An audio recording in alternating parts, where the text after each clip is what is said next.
ಬದುಕಿದರೆ ನಾವು ಹೀಗೆ ಬದುಕಬೇಕು, ಗಂಧದ ಮರದ ಹಾಗೆ ಕಂಪಾಗಿ. ಬದುಕಿದರೆ ನಾವು ಹೀಗೆ ಬದುಕಬೇಕು, ಮಾವಿನ ಮರದ ಹಾಗೆ ಗುಂಪಾಗಿ. ಬದುಕಿದರೆ ನಾವು ಹೀಗೆ ಬದುಕಬೇಕು, ಅರಳಿಯ ಮರದ ಹಾಗೆ ಸೊಂಪಾಗಿ.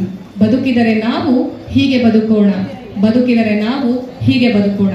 ನಮಸ್ಕಾರ. ಕಾರಣ ನಮ್ಮ ಜಿಲ್ಲಾ ಅಧ್ಯಕ್ಷರು ಅಂತ ಬಂದಿದ್ರು. ಅವರು 22ನೇ ತಾರೀಕು ಹಮ್ಮಿಕೊಂಡಿದ್ರು.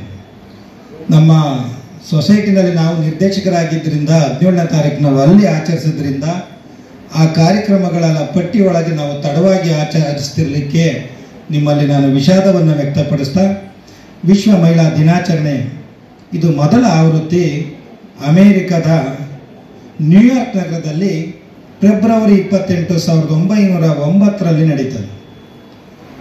ಮಹಿಳೆಯರ ಹಕ್ಕುಗಳ ಬಗ್ಗೆ, ಸಮಾನತೆಯ ಬಗ್ಗೆ, ಲಿಂಗ ತಾರತಮ್ಯದ ಬಗ್ಗೆ ವಿರೋಧಿಸ್ತಕ್ಕಂತಹ ತನ್ನದೇ ಆದ ಸ್ಥಾನಮಾನವನ್ನು ಕಲ್ಪಿಸಿಕೊಡ್ಲಿಕ್ಕಾಗಿ, ಸ್ತ್ರೀಯರ ಸ್ಥಾನಮಾನವನ್ನು ಗೌರವಿಸಲಿಕ್ಕಾಗಿ ಈ ಕಾರ್ಯಕ್ರಮವನ್ನು ಅಮೇರಿಕ ಆಯೋಜಿಸ್ತದೆ ನ್ಯೂಯಾರ್ಕ್ ನಗರದಲ್ಲಿ.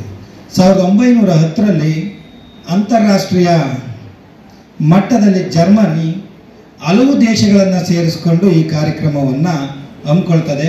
ಆ ಕಾರ್ಯಕ್ರಮಕ್ಕೆ ಅದು ವಿಶೇಷ ಮಹಿಳಾ ದಿನಾಚರಣೆ ಅಂತ ಹೆಸರು ಕೊಡ್ತದೆ. ಹೀಗೆ 1917ರವರೆಗೂ ವಿಶೇಷ ಮಹಿಳಾ ದಿನಾಚರಣೆ, ಮಹಿಳೆಯರ ದಿನ ಎಂದೆಲ್ಲ ಆಚರಿಸ್ತಾ 1917ರ ರಷ್ಯಾ ಕ್ರಾಂತಿಯ ನಂತರ ವಿಶ್ವ ಮಹಿಳಾ ದಿನಾಚರಣೆಯನ್ನಾಗಿ ಆಚರಿಸಲಾಗ್ತದೆ.